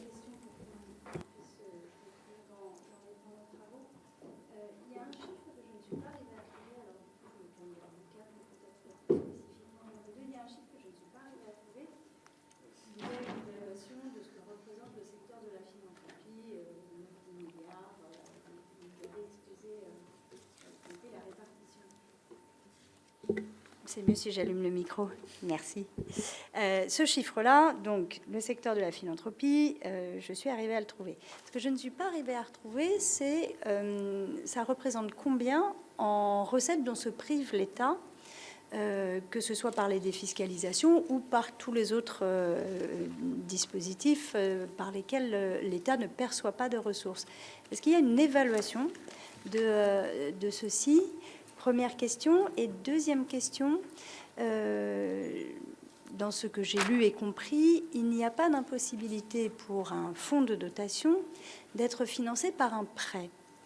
Et j'avoue que si c'est le cas intellectuellement, je trouve ça étrange, parce que je vois bien la logique dans laquelle, et que vous nous décrivez d'ailleurs avec talent, engagement et conviction, sur le fait que, en faisant appel à la générosité, quelle qu'en soit l'origine, eh bien, on puisse ensuite produire de l'intérêt général, du plus grand au plus petit, du territoire micro à des objectifs macro. Mais du coup, j'avoue que intellectuellement, j'ai du mal à comprendre le fait qu'on puisse créer cela en ayant recours à des prêts. Voilà, je soumets ça à votre sagacité. Peut-être que je suis dans le faux, et vos réflexions. Oui, je vais peut-être répondre sur la première question, si Madame la Présidente. Je voulais juste compléter. Excusez-moi. En disant que pour rebondir sur la première question, il y a aussi une économie, entre guillemets, puisque au travers des actions et du bénévolat, il y a aussi un gain social qui peut être aussi chiffré. C'était aussi pour parler des deux aspects, c'est-à-dire qu'on a du mal à faire des évaluations consolidées de nos actions publiques dans leur globalité. Oui, tout à fait. Je vais juste reposer un peu le cadre international sur en fait le traitement fiscal préférentiel dont bénéficient en fait les organisations d'intérêt général. Donc en France, ça serait une partie de nos associations et nos fondations, nos fonds de dotation, nos établissements publics. Il y a un rapport de l'OCDE qui est très intéressant qui s'appelle Taxation and Philanthropy, paru en 2020, qui fait le point en fait sur la manière dont ces organisations qu'on ne va pas appeler d'intérêt général, mais par exemple de public interest en anglais, quel traitement fiscal elles ont finalement par rapport à des entreprises privées. Et généralement, il y a deux types d'avantages fiscaux. Il y a des exonérations de tout ou partie d'impôts sur les sociétés, de certaines taxes locales, de TVA pour les organismes eux-mêmes, à condition évidemment de remplir un certain nombre de conditions. Là aussi, être non lucratif, s'adresser à un large public dans un certain nombre de causes qui sont éligibles. Et le deuxième type d'avantage fiscal, donc là oui, il y a un premier entre guillemets investissement de l'État. Certains diront manque à gagner, mais en tout cas, il y a un premier effort qui est fait sur cet impôt non collecté sur les structures elles-mêmes. Et ensuite viennent les réductions d'impôts ou déductions de l'assiette taxable ou système d'abondement un petit peu original comme il y a au Royaume-Uni, où l'État complète d'une subvention publique un don d'un particulier pour des organismes éligibles. Vous avez ces deux types en fait de modalités. Et c'est vrai qu'à ma connaissance, en tout cas en France, il n'y a aucun calcul qui est fait, que ce soit par l'administration publique ou par les acteurs privés eux-mêmes, en tout cas du premier point, c'est-à-dire de l'impôt qui n'est pas levé en termes de TVA, d'impôt sur les sociétés, de taxes locales. Ça doit quand même pouvoir se faire. J'imagine qu'on doit pouvoir faire des estimations. Moi, j'avoue que je n'ai pas eu besoin de le faire dans mes cours ou mes recherches, mais voilà, on n'a pas de données à ma connaissance sur ce point-là. Sur le deuxième point, sur en fait l'effort que fait l'État sur les réductions d'impôts pour les donateurs, il y a, je crois, un rapport de l'Inspection générale des finances de mai 2025 qui chiffre à 3,48 milliards, entre guillemets, le coût, ou en tout cas l'effort des incitations fiscales accordées en 2023 aux particuliers et aux entreprises qui ont déclaré un don à une association. Donc là, on est seulement sur les associations. Vous voyez ? Et donc ça, c'est un rapport de l'Inspection générale des finances. Je pense que les données m'avaient l'air solides. Vous avez aussi la Cour des comptes qui avait publié, je crois, dans un rapport sur le mécénat des entreprises, qui avait calculé le coût, ou en tout cas, là aussi, le manque à gagner, l'investissement, peu importe comment on l'appelle, pour l'État sur l'impôt sur les sociétés. Donc on a quelques données comme ça, si vous voulez, mais qui sont surtout publiés à l'occasion de rapports qui ne sont pas mesurés chaque année, comptabilisés. Et je pense tout simplement que personne n'a mandat aujourd'hui au sein de l'État pour faire ça, il me semble. Mais je vais m'arrêter là avant de... Je ne sais pas si Nicolas veut compléter. Monsieur Baldan. Madame la Présidente, je rebondis sur votre remarque. J'attire aussi votre attention que trop souvent on présente l'enjeu du mécénat et de la fiscalité comme un manque à gagner de l'État, un manque de recettes, mais il faut aussi rappeler que, avant d'être un manque de recettes, c'est une dépense sociale. C'est une dépense pour l'intérêt général. Et de manière systématique, j'ai déjà eu l'occasion d'en discuter avec Bercy notamment, c'est de se dire, mais le vocabulaire et les mots sont importants. L'effort que la nation fait pour favoriser la philanthropie est une dépense sociale essentielle. Et je pense que c'est comme ça qu'il faudrait beaucoup plus la présenter, et c'est important. Sur la question du prêt, j'entends vos réserves. Néanmoins, comme je l'ai dit à propos des associations, un fonds de dotation a toute une série de financements possibles pour mener ces actions, et qu'un prêt peut tout à fait faire partie. Les associations font des prêts, des fondations peuvent faire des prêts. Je pense à un fonds de dotation qui souhaite acquérir du matériel, qui souhaite acquérir un bien immobilier, eh bien, il fera appel à un prêt. Et ça me semble être la bonne vie économique d'une structure de l'économie sociale et solidaire. Monsieur Duhaut. Oui, Madame la Présidente, merci beaucoup. Alors, ce n'est pas une volonté de compromis entre mes voisins, mais quand même, je crois que la caractéristique... Enfin, mon sentiment de chercheur, c'est que la caractérisation la plus juste, c'est effectivement de penser la philanthropie comme un ensemble de dépenses socio-fiscales. Pourquoi? Parce que c'est des dépenses sociales.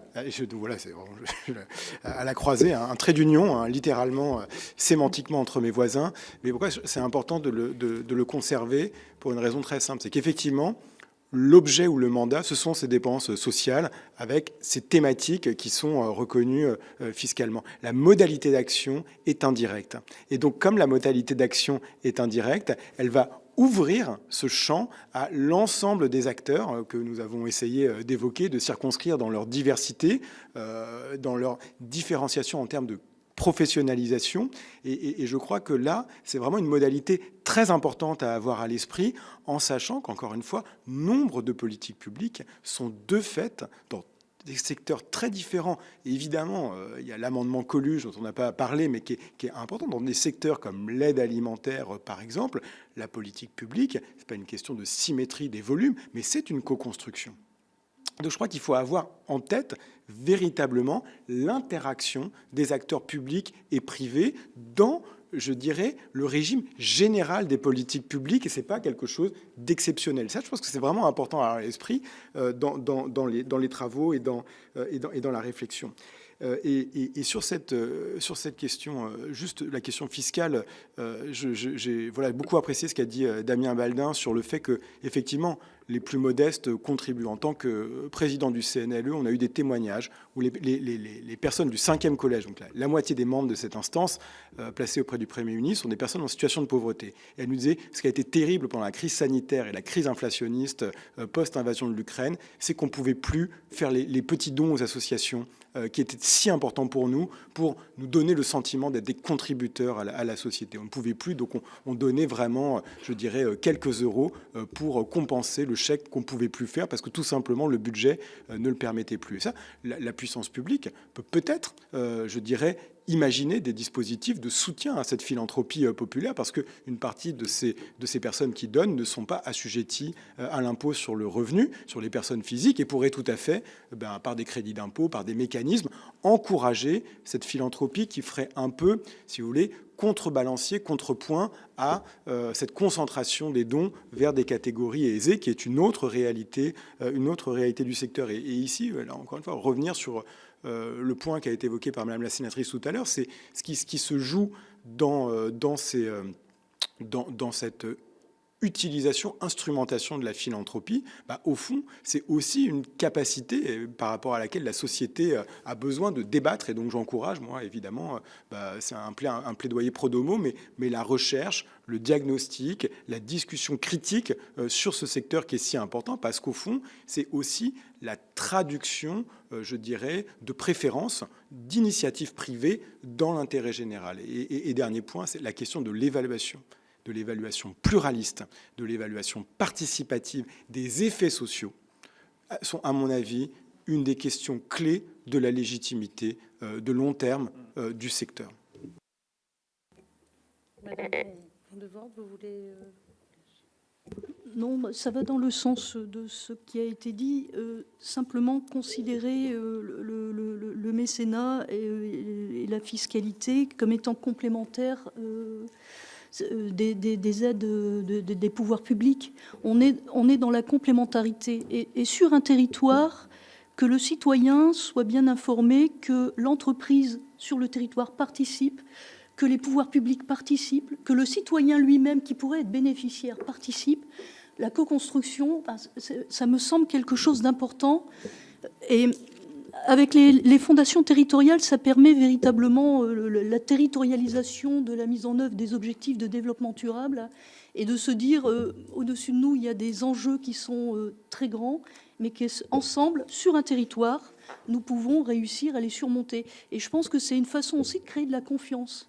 Et dans les fondations territoriales, on parle beaucoup du don en confiance. Et je pense que c'est peut-être une nouvelle façon de faire de la philanthropie que de se rapprocher des territoires et de leur laisser la possibilité aussi d'innover, etc. Karine Daniel. Oui, en complément, moi j'avais deux questions.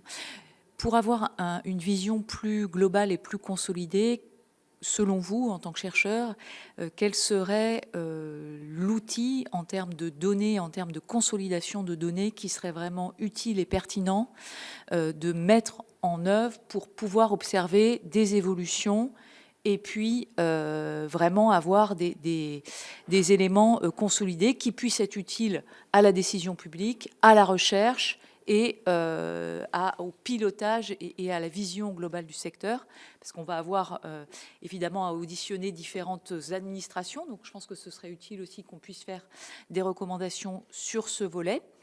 Et puis deuxième élément, vous œuvrez, enfin les fondations que vous observez et que vous pilotez œuvrent beaucoup dans le domaine de la solidarité et bravo déjà aussi pour ce que vous faites, parce qu'on l'a peut-être pas dit. Est-ce que vous observez des phénomènes récents d'associations, de structures qui se tournent plus vers la philanthropie du fait de la contraction des budgets, notamment des collectivités territoriales, du fait de la contraction des budgets de l'État? Et est-ce que globalement, bien, ces structures se mettent en concurrence elles-mêmes, puisqu'on sait que les fonds à percevoir ne sont pas extensibles à l'infini? Et est-ce que pour ces structures, finalement, les coûts de transaction ne sont pas relativement importants à aller chercher à diversifier ces recettes, ces recherches de fonds en termes de gestion, en termes de mobilisation de ressources dans un moment où les moyens des associations se contractent? Ça devait être une question courte. En fait, c'est deux grosses questions. Mais en même temps, néanmoins, ça n'enlève rien à leur intérêt. Ça n'enlève rien à leur intérêt. Mais... Donc, Monsieur Dufaux, si vous en acceptez. Deux mots, effectivement, ça a été dit au cours de cette table ronde. On a d'un côté la DGFiP et de l'autre côté les structures du secteur type France Générosité. Là, ma conviction de chercheur, c'est que la mobilisation de l'appareil de la statistique publique serait l'acteur absolument central, indépendant, fiable, reconnu comme tel. Donc voilà, c'est ma réponse, elle est très courte. Pardon ? Bon. Bon, ok. Elle sera surtout brève. Et le deuxième, la contraction par rapport au budget de l'État, est-ce qu'il y a une volonté de compenser? Bien sûr, et de manière croissante, et dans un nombre de secteurs, je dirais croissant. Et je dirais presque même jusqu'à dire que pour certains acteurs associatifs, pour certaines grandes structures, eh bien, au fond, il y a la perception d'un problème dans les rôles. Il y a évidemment la complémentarité, parce que tout le monde fait sur les sujets aide alimentaire, par exemple, tout le monde fait ensemble, on ne peut pas faire autrement. Mais un certain nombre d'associations, de grandes structures évoquent la limite de prise en charge des besoins dans lesquels elles sont par rapport à ce que peut faire et devrait faire la puissance publique. Donc on en est, je dirais, à ce niveau-là. Et la complémentarité, elle est intéressante si les besoins fondamentaux de la société, des personnes, notamment ce qui concerne la survie, je veux dire l'intégrité, la dignité des personnes, sont assurés par la puissance publique, mais que, par contre, évidemment, la philanthropie a beaucoup à apporter sur l'innovation, la connaissance et tout ce qui peut être, je dirais, de l'enrichissement des modalités et précurseur peut-être de politiques publiques à venir. Monsieur Baldin. Oui, Madame la sénatrice, merci beaucoup pour votre question sur les associations. La réalité économique du poids de la philanthropie dans les produits d'exploitation des associations, prenons les associations employeuses, reste très minoritaire, hein, c'est à peu près 5% en moyenne. Donc il ne peut pas, il ne doit pas, il ne peut pas y avoir substitution par la philanthropie. Il faut rappeler aussi que, en moyenne aussi, la majorité des produits d'exploitation des associations viennent des marchés publics et viennent des activités aussi commerciales et lucratives. Si vous prenez, je crois que c'est la dernière étude l'étude sur le paysage des associations, les subventions publiques, c'est à peu près 20-25% des budgets, et la philanthropie, 5%. Et donc, il y a d'autres leviers d'action de la part des pouvoirs publics. Et notamment, la question des marchés publics est essentielle pour les associations qui sont de plus en plus professionnelles, et on touche là quelque chose d'important. Deuxième question, c'est que dans ce moment de rétractation des finances publiques pour nos associations, et je parle ici de celles que nous accompagnons au quotidien, la philanthropie, elle n'a pas uniquement un rôle de financier. Je reviens à la question de notre capacité à accompagner. Aujourd'hui, ce que nous faisons à la France Engage et avec d'autres fondations, car nous nous concertons avec d'autres fondations, c'est comment nous les accompagnons le mieux possible dans ce contexte de raréfaction, enfin de diminution des finances publiques, pour optimiser leur impact. Oui, il peut y avoir des phénomènes dits de concurrence, mais ce que nous observons aussi, c'est que c'est aussi des moments de rapprochement et de mutualisation entre des associations qui, dans ces temps-là, pourraient aussi se rapprocher pour mutualiser leurs actions. Et ça, c'est aussi un rôle important, c'est un rôle stratégique des fondations que d'accompagner dans ces temps un peu compliqués, de licenciement, c'est dur pour les associations. On est là aussi pour assurer un accompagnement humain et stratégique.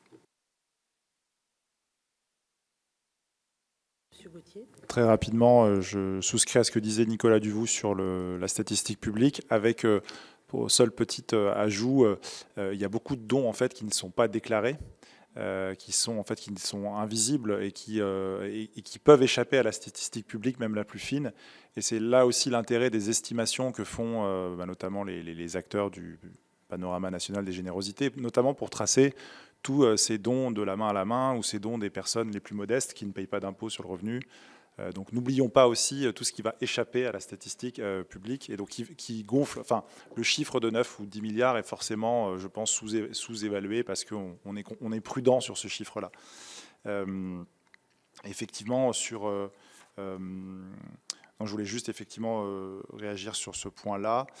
J'ai perdu un peu le fil de mes idées sur votre première question, excusez-moi, madame la sénatrice. Oui, la deuxième, pardon, excusez-moi. La deuxième, c'était sur la substitution entre les subventions et oui, et effectivement, je pense privés. qu'on a atteint un peu les limites d'un système de la en fait, multiplication des opérations de... En fait, je m'occupe toujours d'une formation à l'ESSEC qu'on donne avec l'Association française des fundraisers. On essaie de former les professionnels de la collecte de fonds dans les associations, les musées. Et en fait, on se rend compte que oui, de plus en plus d'associations ou de structures cherchent des fonds privés. Et effectivement, ça fait partie de la stratégie de diversification. Mais c'est très dur. Et ça le devient notamment quand, justement, la demande croît plus vite que l'offre. La demande de générosité croît plus vite que, malgré tout ce qu'on a dit, les dons. Donc, on est dans une phase, je pense, où certaines associations, malheureusement, déposent le bilan, certaines fusionnent, unissent leurs forces, certaines sont rachetées, entre guillemets, même si ou sont consolidées dans des groupes plus grands. Et je pense que c'est aussi intéressant de réfléchir à la manière dont les fondations elles-mêmes peuvent parfois mieux faire ensemble, se regrouper aussi pour être plus efficaces et éviter un peu la dispersion des énergies dans un secteur certes très vivant, hétérogène, mais avec beaucoup de structures qui sont aujourd'hui en souffrance. Et donc, effectivement, le sujet de la mutualisation ou de l'impact collectif devient en fait inévitable pour la survie d'un certain nombre de structures. Madame Van de Voort, pour conclure. Merci Madame la Présidente. Non, pour réagir simplement sur la question des associations, alors effectivement, là encore, c'est un témoignage à partir de mon territoire. Il y a une volonté des associations, pour des raisons vitales, de diversifier leur financement, de se tourner de plus en plus vers les entreprises, vers les fondations également. C'est là qu'aussi, je pense comme Damien, que les fondations ont un rôle à jouer. Alors, soyons clairs, ce n'est pas le financement apporté par les fondations qui va compenser les pertes de subventions, etc. Par contre, s'entendre entre nous pour faire des dossiers simplifiés de demandes, etc., et d'encourager les associations aussi à se regrouper et à travailler ensemble, Parce qu'on peut remarquer sur un même territoire qu'il existe 15 ou 20 associations qui vont travailler sur les mêmes sujets. Faisons en sorte de les inviter à travailler ensemble pour mutualiser, ce serait déjà quelque chose de bien. Mais c'est quand même un signe assez grave pour moi, parce que je trouve que ne plus soutenir les associations, ou moins les soutenir, c'est un grave danger pour la démocratie. Les associations, généralement, vont s'occuper de personnes en grande difficulté, qui déjà ne rentrent plus dans les dispositifs de droit commun, qui viennent en complément, ou qui vont apporter, qui vont répondre à des besoins qui sont sous les radars, que les pouvoirs publics n'ont pas identifiés. Donc ça me paraît fondamental de faire en sorte, alors on sait qu'il y a des contraintes budgétaires, mais d'accompagner ces associations, que les pouvoirs publics continuent le soutien aux associations, parce que l'effet sur la démocratie, elle peut être très grande. Ne plus avoir des associations intermédiaires qui sont au plus près des citoyens pour les aider, voilà, ça peut donner des choses très graves. Et en même temps, et ça relie la question de votre commission, c'est s'ils diversifient, s'ils vont chercher des financements auprès d'entreprises, auprès du mécénat, etc., ça va augmenter la part des financements privés. Et c'est là aussi qu'il pourrait y avoir peut-être des dérives. Alors on n'en est pas là, mais on est dans un cercle vicieux, en fait. Cette phrase de conclusion nous amène parfaitement sur le sujet dans lequel nous nous positionnons, puisque en fait, même si on n'est pas en amont, on est à un moment où voilà, les choses s'installent, se cristallisent, et donc c'est maintenant qu'il faut qu'on pose ces questions de moyens, de regard et de transparence. Et ben, merci beaucoup. Donc vous avez reçu un questionnaire écrit, et donc les réponses orales n'exonèrent pas d'une réponse écrite à nos questions. Non, mais elles nous sont nécessaires, ou en tout cas au regard des échanges que nous avons eus, si vous jugez des éléments complémentaires à nous fournir, et surtout à fournir à Madame la rapporteure, ils sont très importants. Merci beaucoup. Merci à vous.